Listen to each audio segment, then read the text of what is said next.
தமிழ்நாடு பூரா ஆள் வச்சு திருடினா கூட 3.5 வருஷத்துல 350 கோடி திருட முடியாது. ஆனா நான் 3.5 வருஷத்துல 350 கோடி சம்பாதிக்க போறேன் அப்படின்னு சொல்லிட்டு யூடியூப் ஜோசிகாரன் சொல்றான். கும்பராசிக்கு இந்த கொஞ்ச நாள் இந்த கும்பராசிக்கு எதுக்கு தான் இத்தனை பில்டப் கொடுக்குறானுங்களே தெரியல.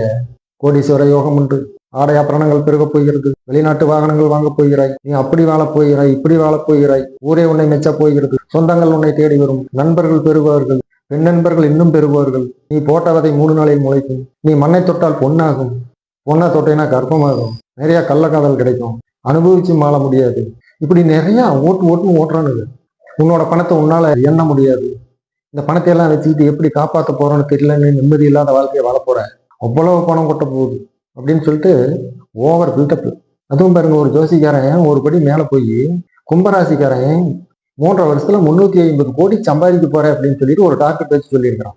ஒருவேளை வரப்போற எலெக்ஷன்ல நான் எம்எல்ஏ ஆகி மந்திரி ஆகிருவனும், அப்படி ஒரு வாரியமே கிடைச்சா கூட 3.5 வருஷத்துல 350 கோடிங்கிறது சாத்தியம் இல்லை.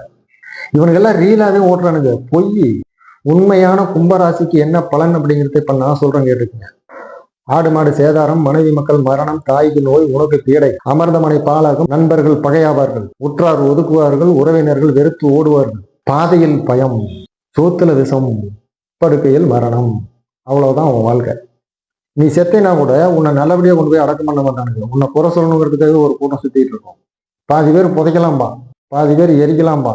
அவனுக்கு 2 பேரும் சண்டை போட்டுட்டு உன்னை அனாதையா விட்டுட்டு போயிடுவானுங்க. போகும்போது சும்மா போக மாட்டான், எல்லாம் இவனால வந்ததான்னு சொல்லிட்டு பாடி பேர் திட்டிட்டு போவானுங்க.